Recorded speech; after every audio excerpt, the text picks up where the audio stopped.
ओम शांति। आज है 21 मार्च 2026 की साकार मुरली से।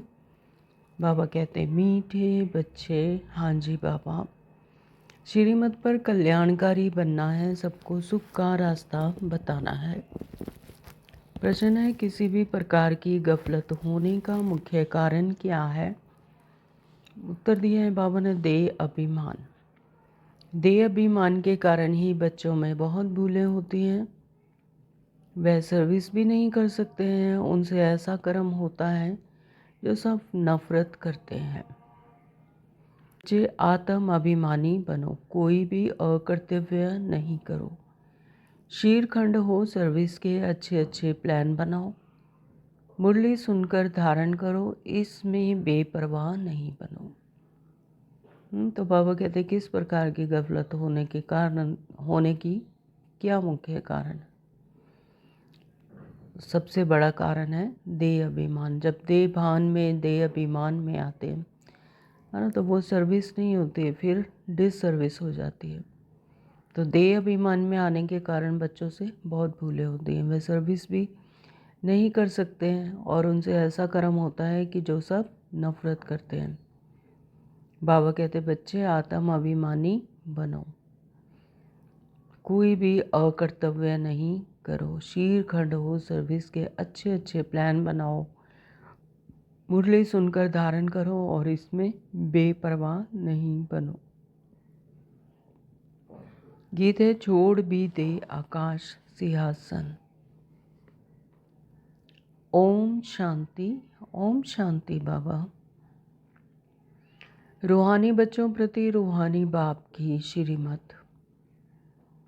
अभी हम सब सेंटर्स के बच्चों से बात कर रहे हैं। अब जो त्रिमूर्ति, गोला, झाड़, सीढ़ी, लक्ष्मी नारायण का चित्र और लक्ष्मी और श्री कृष्ण का चित्र, यह 6 चित्र हैं। कौन कौन सा? त्रिमूर्ति, गोला, झाड़, सीढ़ी और लक्ष्मी नारायण के चित्र और श्री कृष्ण का चित्र। तो यह 6 चित्र हैं। ये 6 चित्र हैं मुख्य। तो ये सभी सेंटर्स में भी होते हैं और प्रदर्शनी में भी होते हैं ना। तो ये चित्र हैं जो मुख्य हैं। तो यह जैसे पूरी प्रदर्शनी है, तो इनसे पूरा ज्ञान समझ आ जाता है। तो इनमें सब सार आ जाता है, सार समझ आ जाता है। तो जैसे नाटक के पर्दे बनाए जाते हैं एडवर्टाइज के लिए तो एडवर्टाइजमेंट करते हैं, कोई मूवी आती है तो, है ना, तो उसी तरह से तो वह कभी बरसात आदि में ख़राब नहीं होते हैं। तो ऐसे यह मुख्य चित्र हैं। तो इनको भी ऐसा बनाना चाहिए कि वो बरसात में भी ख़राब ना हो।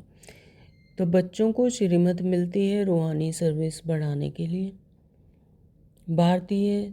भारतवासी मनुष्यों का कल्याण करने के लिए गाते भी हैं, कल्याणकारी बेहद का बाप है। तो ज़रूर कोई अकल्याणकारी भी होगा। तो कल्याणकारी बेहद के बाप को कहा जाता है। तो बाबा कहते हैं कि कोई है जो अकल्याणकारी भी होगा, तो जिस कारण बाप को आकर फिर कल्याण करना पड़ता है। रूहानी बच्चे जिनका कल्याण हो रहा है वह इन बातों को समझ सकते हैं। तो जैसे हमारा कल्याण हुआ है तो हम फिर औरों का भी कल्याण करें। जैसे बाप को भी चिंतन चलता है, बाप का चिंतन चलता है कि कैसे कल्याण करें। युक्तियाँ बता रहे हैं। 6x9 साइज़ की शीट पर यह चित्र बनाने चाहिए। तो बाबा युक्तियाँ बता रहे हैं कि ऐसे चित्र बनाने चाहिए जिससे कि देखते ही उसको अंतर में समझ आए। तो दिल्ली जैसे शहरों में अक्सर करके बहुत मनुष्य आते हैं जहाँ गवर्नमेंट की असेंबली होती है। 48 तरफ बहुत लोग आते हैं, वहाँ यह चित्र रखने चाहिए। तो जहाँ पर ज़्यादा लोग आते हैं, जहाँ क्राउड होता है, जहाँ पर, है ना, उसको चित्र को देख सकें, तो वहाँ पर ऐसे चित्र रखने चाहिए। बहुतों का कल्याण करने अर्थ बाप मत देते हैं। तो ऐसे टीन पर बहुत चित्र बन सकते हैं। देही अभिमानी बन बाप की सर्विस में लगना है, बाप राय देते हैं।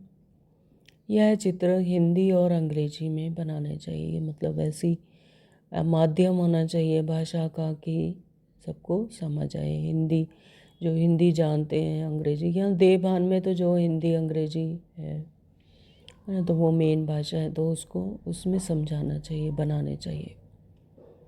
तो यह 6 चित्र मुख्य जगह पर लग जाए। अगर ऐसे ही मुख्य स्थानों पर लग जाए तो तुम्हारे पास सैकड़ों समझने के लिए आएंगे।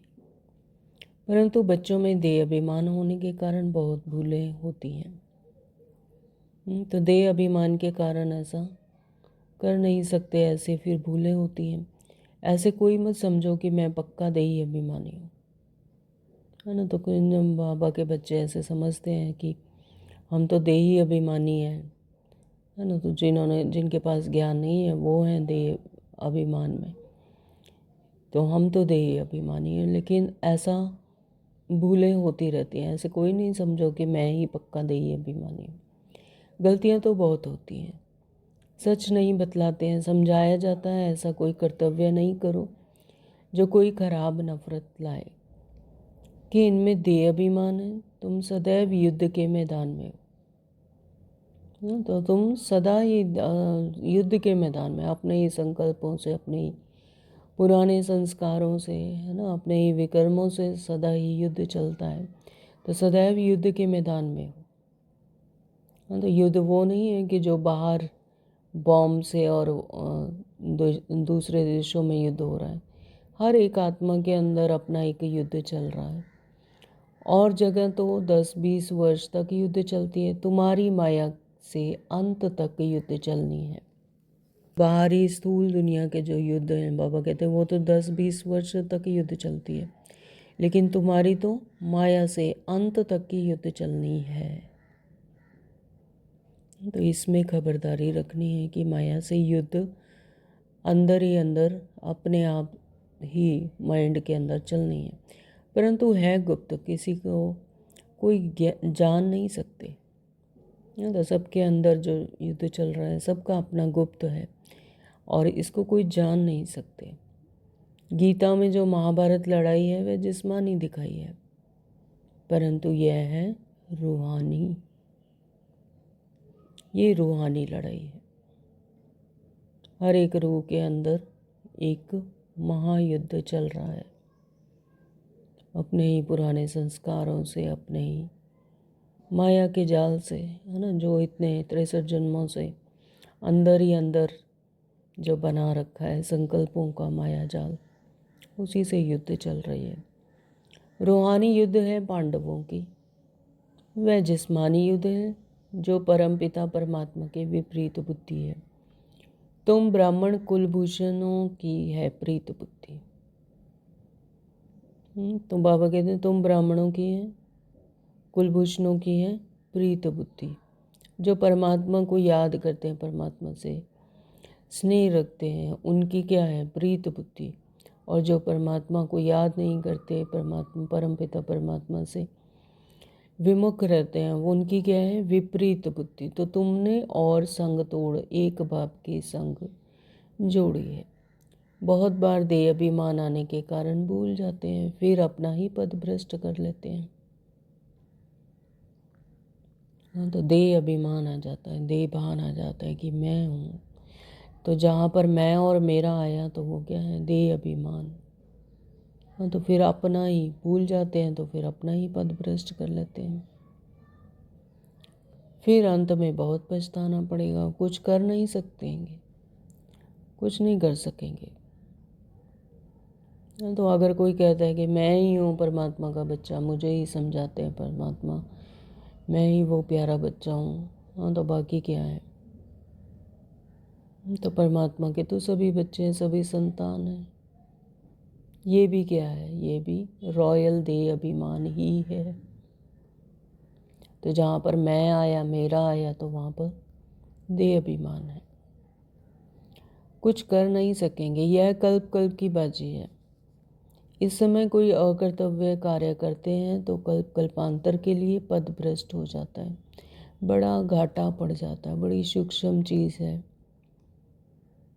तो कल्प कल्प की बाजी है ये। इस समय कोई अकर्तव्य कार्य करते हैं, डिसर्विस करते हैं, तो कल्पांतर के लिए पद भ्रष्ट हो जाता है, बड़ा घाटा पड़ जाता है। बाप कहते हैं आगे तुम 100% घाटे में थे, अब आप 100% फायदे में ले जाते हैं। तो जब देह भान में आते हैं, देह अभिमान में आते हैं, तो 100% क्या पड़ जाता है? घाटा पड़ जाता है, विकर्मी बन जाते हैं, विक्रम एक्वायर करते हैं, है ना। तो अब बाप तुम्हें 100% फायदे में ले जाते हैं जब अपनी स्मृति आती है कि मैं तो आत्मा हूँ। तो ये सब क्रियाकलाप यहाँ पर देह भान के हैं, देह के हैं। तो जब देह से डिटैच होते हैं तो 100% फायदे में ले जाते हैं। तो श्रीमत पर चलना है, हर एक बच्चे को कल्याणकारी बनना है, सबको सुख का रास्ता बताना है। सुख है ही स्वर्ग में, नरक में है दुख। क्यों? यह है विषयस दुनिया और वह है वॉइसलेस थी। हाँ, तो यह है विषयस दुनिया और वह वॉइसलेस थी, वहाँ पर कोई विकर्म नहीं था। अब विषयस दुनिया बनी है, फिर बाप वॉइसलेस बनाते हैं, तो इन बातों को दुनिया में कोई नहीं जानते हैं।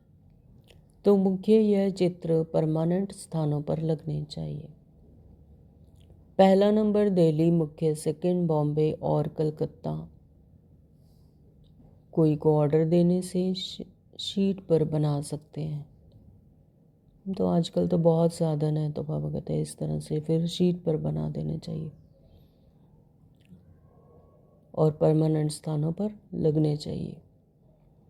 आगरा में भी घूमने के लिए बहुत जाते हैं बच्चे, सर्विस तो बहुत कर सर रहे हैं, और भी कुछ कर्तव्य करके दिखाएं। तो यह चित्र बनाने में कोई तकलीफ नहीं है, सिर्फ एक्सपीरियंस, अनुभव चाहिए। अच्छे बड़े चित्र हों तो कोई दूर से भी पढ़ सके, गोला भी बड़ा बन सकता है, सेफ्टी में रखना पड़े तो जो कोई खराब ना करे। यज्ञ में असुरों के विघ्न पड़ते हैं, क्योंकि यह नहीं पाते, यह दुकान निकाल बैठे हैं। आखिरीन में सब समझ जाएंगे कि हम उतरते आए हैं, जरूर कुछ खामी है। बाप है ही कल्याणकारी, वही बता सकते हैं कि भारत का कल्याण कैसे और कब हुआ है। भारत को तमो प्रधान कौन बनाते हैं? फिर सतो प्रधान कौन बनाते हैं? तो यह चक्र फिरता है। तमो प्रधान कौन बनाते हैं? 5 विकार, देभान। और सतो प्रधान कौन बनाते हैं? आत्मिक स्मृति, बाबा, कॉन्शियसनेस, हाईएस्ट कॉन्शियसनेस, सतो प्रधान बनाते हैं। यह चक्र कैसे फिरता है यह कोई नहीं जानते हैं, संगम युग को भी नहीं जानते हैं। समझते हैं भगवान युगे युगे आता है, कभी कहते हैं भगवान तो नाम रूप से नहीं आ रहा है, तो कभी तो कहते हैं कि युगे युगे आता है भगवान, और कभी कहते हैं भगवान तो नाम रूप से नहीं आ रहा है। जब नाम रूप से नहीं आ रहा है तो युगे युगे कैसे आते? भारत प्राचीन स्वर्ग था, तो यह भी कहते हैं क्राइस्ट से 3000 वर्ष पहले देवताओं का राज्य था। फिर कल्प की आयु लंबी दे दी है, तो बच्चों को देही अभिमानी बनने की बड़ी मेहनत करनी है। अंडरलाइन क्या कहा बाबा ने? तो बच्चों को देही अभिमानी बनने की बड़ी मेहनत करनी है। आधा कल्प सतयुग और त्रेता में तुम आत्माभिमानी थे, परंतु परमात्म अभिमानी नहीं थे। आदकल्प सतयुग और त्रेता में तुम आत्म अभिमानी थे, परंतु परमात्म अभिमानी नहीं थे। वहाँ परमात्मा का ज्ञान ही नहीं था, है ना। ना तो दरकार थी परमात्मा को याद करने की, ना ही परमात्मा को याद करते हैं। क्यों? क्योंकि आत्मा ही अपनी संपन्न संपूर्ण अवस्था में हाईएस्ट कॉन्शियसनेस में होती है। यहाँ तो फिर तुम देह अभिमानी बन पड़े हो। हाँ, तो देह अभिमानी बन पड़े हैं। देह अभिमान, मान शान, तेरा मेरा, ईर्ष्या द्वेष, बड़ा छोटा,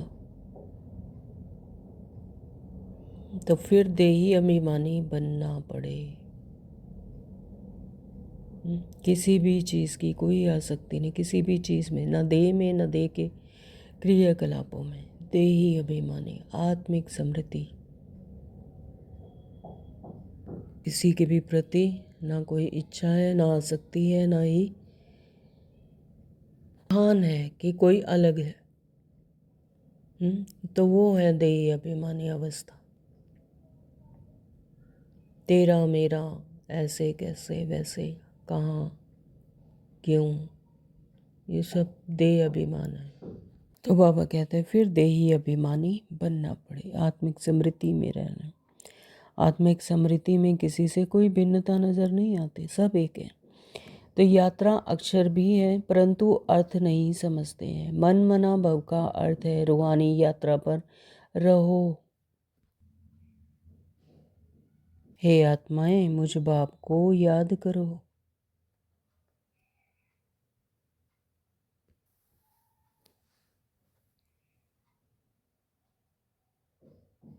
श्री कृष्ण को तो ऐसे ना कह सकेंगे, तो श्री कृष्ण तो ऐसे नहीं कहेंगे कि मुझे याद करो। उन पर कोई कलंक लगा ना सके, यह भी बाप ने समझाया है। सीढ़ी जब उतरे हैं तो आधा कल्प काम चिता पर बैठ काले हो जाते हैं। अब है आयरन ईज, उनकी संप्रदाय काली ही होगी, परंतु सबका सांवरा रूप कैसे बनाएं। चित्रादि जो भी बनाए हैं वह बेसमझी के हैं, उसको ही श्याम फिर सुंदर कहना, यह कैसे हो सकता है। तो इसमें गहरी राज है, उसी को फिर श्याम फिर सुंदर कहना, यह कैसे हो सकता है। तो उनको कहा ही जाता है अंधश्रद्धा से गुड़ियों की पूजा करने वाले। गुड़ियों का नाम, रूप, ऑक्यूपेशन आदि हो नहीं सकता। तुम भी पहले गुड़ियों की पूजा करते थे ना, अर्थ कुछ भी नहीं समझते थे। तो बाबा ने समझाया है प्रदर्शनी के चित्र मुख्य बन जाएं, कमेटी बने जो प्रदर्शनी पिछाड़ी प्रदर्शनी करती रहे।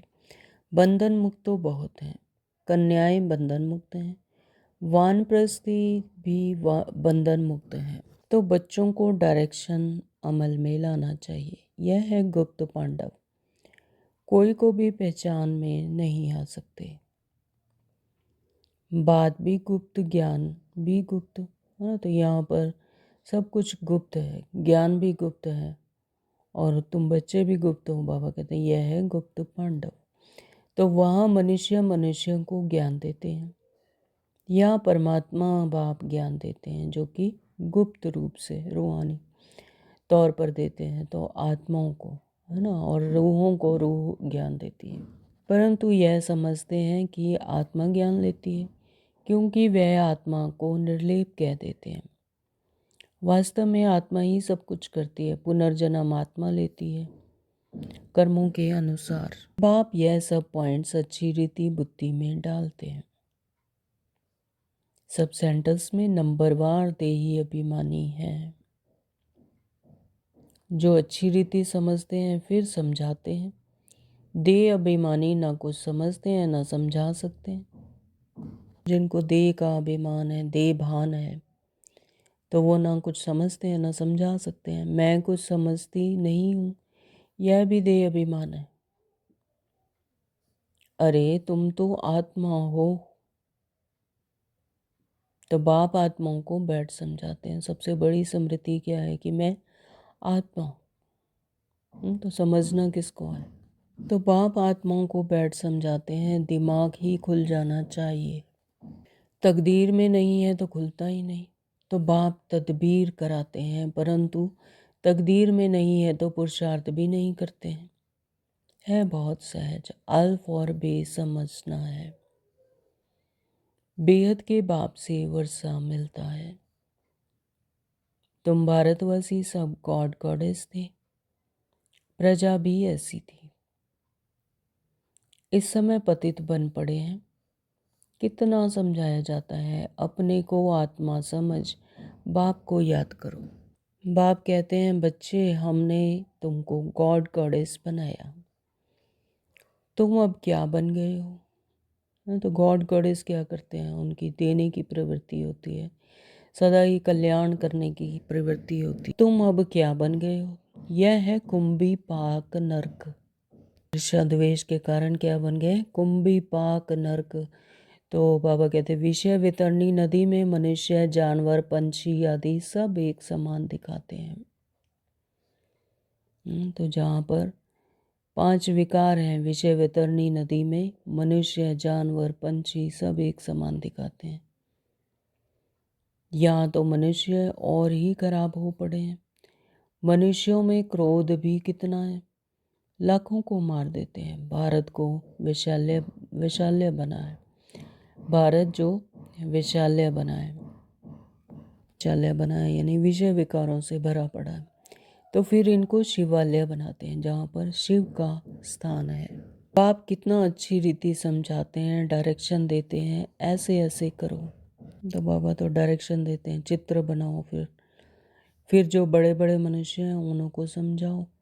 स्थूल दुनिया में जिन्हें बड़े कहा जाता है, तो बाबा कहते फिर उनको समझाओ। यह प्राचीन योग, प्राचीन नॉलेज सबको सुनानी चाहिए। यह प्राचीन योग, प्राचीन नॉलेज सबको सुननी चाहिए। हॉल लेकर फिर प्रदर्शनी लगानी है। हॉल लेकर, कोई बड़ा रूम लेकर फिर उसमें प्रदर्शनी लगानी है। चित्र तो आप देखो, चित्र देखेंगे तो फिर झट पैसे वापस कर देंगे। सिर्फ युक्ति से समझाना चाहिए। अथॉरिटी तो वो हाथ में रहती है ना, चाहे तो सब कुछ कर सकते हैं। यह थोड़ी ही समझते हैं कि विनाश काले विपरीत बुद्धि तो विनाश की प्राप्ति हो गए। विनाश काले विपरीत बुद्धि तो विनाश को प्राप्त हो गए। तो पांडवों ने भी भविष्य में पद पाया, सो भी राज्य पीछे भविष्य में होगा, अभी थोड़े ही होगा।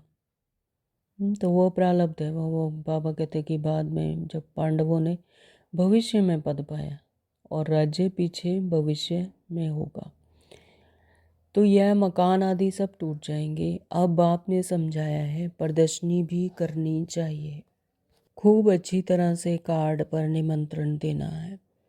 तुम पहले बड़ों को समझाओ तो मदद भी करेंगे। बाकी सोए नहीं रहना है। कई बच्चे देह अभिमान में सोए रहते हैं। कमेटी बनाए, शीरखंड हो, प्लान बनाना चाहिए। बाकी मुरली नहीं पढ़ेंगे तो धारणा कैसे होगी। ऐसे बहुत लगर्ज यानी बेपरवाह है। तो मुरली बाबा ने डायरेक्शन दिए कि रोज पढ़नी है। मुरली नहीं पढ़ेंगे तो धारणा कैसे होगी। अच्छा, मीठे मीठे सिखल दे बच्चों प्रति माता पिता बाप दादा का याद प्यार और गुड मॉर्निंग। रूहानी बाप की रूहानी बच्चों को नमस्ते। हम रूहानी बच्चों के रूहानी माता पिता बाप दादा को याद प्यार, गुड मॉर्निंग, नमस्ते जी, नमस्ते जी। शुक्रिया मेरे मीठे बाबा, आपका बहुत बहुत शुक्रिया। धारणा के लिए मुख्य सार में नंबर 1 बाबा ने कहा, देही अभिमानी बनकर सर्विस की भिन्न भिन्न युक्तियाँ निकालनी है। देही अभिमानी बनकर आत्मिक समृद्धि में रहकर अगर सर्विस की युक्तियाँ निकालते हैं तो वो बिल्कुल एक्यूरेट ही निकलेंगी। आपस में शीरखंड होकर सर्विस करनी है। शीरखंड यानी मीठे रहकर, स्नेह युक्त रहकर सर्विस करनी है। जैसे बाप कल्याणकारी है, ऐसे कल्याणकारी बनना है। नंबर 2 बाबा ने कहा, प्रीत बुद्धि बन और संग तोड़, एक संग जोड़ना है। किसको याद करना है, परमात्मा को याद करना है। प्रीत बुद्धि बन, परमात्मा से सदैव ही स्नेह रखना, प्रीत बुद्धि रखनी है। कोई ऐसा अकर्तव्य नहीं करना है जो कल्प कल्पांतर के लिए नुकसान हो जाए। कर्तव्य भी कैसे करने हैं? श्रीमत पर आधारित है ना। जैसे बाबा श्रीमत देते हैं ऐसे कर्तव्य करने हैं, अकर्तव्य नहीं करना है जो कि फिर कल्प कल्पांतर के लिए अपने राज्य भाग पर लकीर लग जाए, पद कम हो जाए, है ना, कल्प कल्पांतर के लिए नुकसान हो जाए। वरदान दिया बाबा ने, बेहद की वैराग्य वृत्ति द्वारा नष्टो मोहा समृद्धि स्वरूप बनने वाले अचल अडोल भव। बेहद की वैराग्य वृत्ति कैसी हो? बेहद की हो। वैराग्य, बेहद का वैराग्य।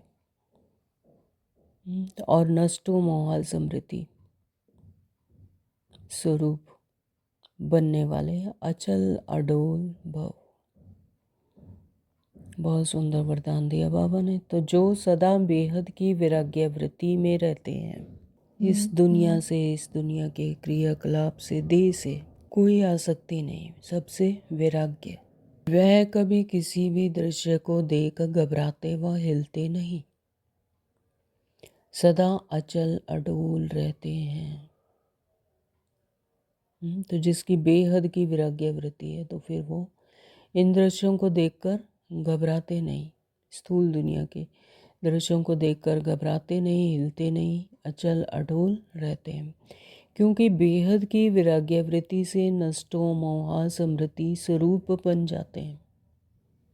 तो बेहद की वैराग्य वृत्ति से फिर इस दुनियावी चीज़ों से कोई भी मोह नहीं, नष्टो मोहा बन जाते हैं, समृद्धि स्वरूप बन जाते हैं। अगर थोड़ा बहुत कुछ देखकर अंश मात्र भी हलचल होती है या मोह उत्पन्न होता है तो अंगद के समान अचल अडोल नहीं कहेंगे, है ना। अगर थोड़ा भी यहाँ पर आसक्ति रही या मोह आया तो फिर उसे अंगद समान अचल अडोल नहीं कहेंगे। बेहद की वैराग्य वृत्ति में गंभीरता के साथ रमणीकता भी समाई हुई है। बेहद के वैराग्य वृत्ति में गंभीरता के साथ रमणीकता भी समाई हुई है। कितनी सुंदर बात है ना। तो स्लोगन दिया बाबा ने, राज्य अधिकारी के साथ साथ बेहद के वैरागी बनकर रहना, यही राज ऋषि की निशानी है। राज्य अधिकारी के साथ साथ बेहद के वैरागी बनकर रहना, यही राज ऋषि की निशानी है। ओम शांति। मातेश्वरी जी के अनमोल महावाक्य आज दिए हैं। आत्मा कभी परमात्मा का अंश नहीं हो सकती है। बहुत मनुष्य ऐसे समझते हैं कि हम आत्मा ही परमात्मा की अंश हैं। अब अंश तो कहते हैं टुकड़े को, एक तरफ कहते हैं परमात्मा अनादि और अविनाशी है, तो ऐसे अविनाशी परमात्मा को टुकड़े में कैसे लाते हैं? अब परमात्मा कट कैसे सकता है? कट कैसे हो सकता है? आत्मा ही अजर अमर है, तो अवश्य आत्मा को पैदा करने वाला अमर ठहरा। ऐसे अमर परमात्मा को टुकड़े में ले आना, गोया परमात्मा को ही विनाशी कह दिया। लेकिन हम तो जानते हैं कि हम आत्मा परमात्मा की संतान है, तो हम उसके वंशज ठहरे ना, अर्थात बच्चे ठहरे। वो फिर अंश कैसे हो सकते हैं? इसलिए परमात्मा के महावाक्य हैं कि बच्चे, मैं खुद को इमर्टल हूँ, मैं तो इमर्टल हूँ, जागती ज्योत हूँ, मैं दीवा हूँ, मैं कोई बुझता नहीं, अविनाशी हूँ। और सभी मनुष्य आत्माओं का दीपक जगता भी है, बुझता भी है। उन सबको जगाने वाला फिर मैं हूँ, क्योंकि लाइट और माइट देने वाला मैं हूँ। बाकी इतना जरूर है, मुझ परमात्मा की लाइट और आत्मा की लाइट दोनों में फर्क अवश्य है। जैसे बल्ब होता है, कोई ज़्यादा पावर वाला तो कोई कम पावर वाला होता है, वैसे आत्मा भी कोई ज़्यादा पावर वाली होती है और कोई कम पावर वाली है। बाकी परमात्मा की पावर कोई से कम ज़्यादा नहीं होती है। तभी तो परमात्मा के लिए कहते हैं परमात्मा सर्वशक्तिवान, अर्थात सर्व आत्माओं से उसमें शक्ति ज़्यादा है। वही सृष्टि के अंत में आता है। अगर कोई समझे परमात्मा सृष्टि के बीच में आता है, अर्थात युगे युगे आता है, तो मानव परमात्मा बीच में आ गया, तो फिर परमात्मा सर्व के से श्रेष्ठ कैसे हुआ? अगर कोई कहे परमात्मा युगे युगे आता है, तो क्या ऐसा समझें कि परमात्मा घड़ी घड़ी अपनी शक्ति चलाता है? तो ऐसे सर्वशक्तिमान की शक्ति इतने तक है। अगर बीच में ही अपनी शक्ति से सबको शक्ति अथवा सद्गति दे देवे, तो फिर उनकी शक्ति कायम होनी चाहिए। फिर दुर्गति को क्यों प्राप्त करते हो? तो इससे साबित है, सिद्ध है कि परमात्मा युगे युगे नहीं आता है, अर्थात बीच बीच में नहीं आता है। वो आता है कल्प के अंत समय और एक ही बार अपनी शक्ति से सर्व की सद्गति करता है। जब परमात्मा ने इतनी बड़ी सर्विस की है, तब उनका यादगार बड़ा शिवलिंग बनाया है और इनकी इतनी पूजा करते हैं, तो अवश्य परमात्मा सत्य भी है, चैतन्य भी है और आनंद स्वरूप भी है। सत्य चित्त आनंद, परमात्मा सत्य भी है, चैतन्य भी है और आनंद स्वरूप भी है। अच्छा, ओम शांति। आज के ये अव्यक्त इशारे हैं। निश्चय के फाउंडेशन को मजबूत कर सदा निर्भय और निश्चिंत रहो। व्यर्थ संकल्प व संशय की मार्जिन होते हुए भी समर्थ संकल्प चलें कि सदा बाप रक्षक है, कल्याणकारी है, तो इस निश्चय की विजय अवश्य होती है। तो क्वेश्चन मार्क का टेढ़ा रास्ता ना ले, सदा कल्याण की बिंदी लगाओ, फुल स्टॉप। इसी विधि से हर बात सहज भी होगी और सिद्धि भी प्राप्त होगी। क्या कहा बाबा ने? संकल्प, व्यर्थ संकल्प व संशय की मार्जिन होते हुए भी, लेकिन समर्थ संकल्प चलें कि सदा बाप रक्षक है, कल्याणकारी है, तो इस निश्चय की विजय अवश्य होती है। ये निश्चय है कि परमात्मा रक्षक है, सदा ही मेरे साथ है, कल्याणकारी है, तो क्वेश्चन मार्क का टेढ़ा रास्ता ना ले, सदा कल्याण की बिंदी लगाओ। तो फुल स्टॉप लगाओ, बिंदी लगाओ, बीती सो बिंदी, फुल स्टॉप। इसी विधि से हर बात सहज भी होगी और सिद्धि भी प्राप्त होगी। तो आज सारा दिन कोई भी व्यर्थ ना चले, संशय ना आए, सिर्फ यही संकल्प रहे कि परमात्मा साथ है, रक्षक हैं, कल्याणकारी हैं, तो कोई भी टेढ़ा रास्ता ना लें और कल्याण की बिंदी लगाओ। तो फुल स्टॉप। जो कुछ हो रहा है अच्छा हो रहा है, जो होगा वो उससे भी अच्छा होगा। क्यों? क्योंकि कल्याणकारी पिता परमात्मा साथ हैं। बीती पर सदा फुल स्टॉप, बिंदी। इस विधि से क्या होगा? सहज भी होगी, बात भी सहज हो जाएगी और सिद्धि भी प्राप्त होगी। ओम शांति।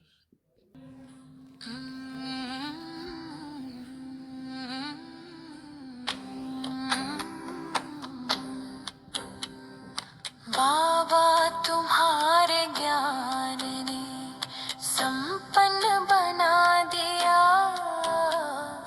बाबा तुम्हारे ज्ञान ने संपन्न बना दिया, संगम के इस खजाने ने हीरा बना दिया, संगम के इस खजाने ने हीरा बना दिया। पुरानी देह दुनिया को पीछे छोड़ दिया, पुरानी देह दुनिया को पीछे छोड़ दिया, मुक्ति और जीवन मुक्ति का वरदान दिला दिया।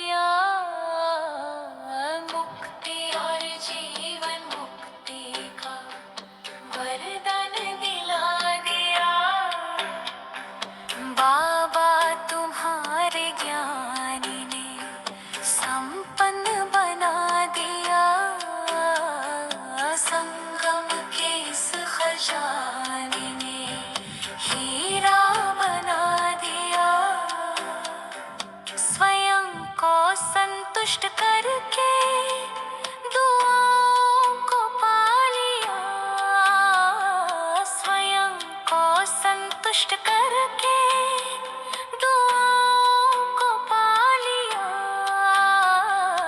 अनुभव की अथॉरिटी ही हमको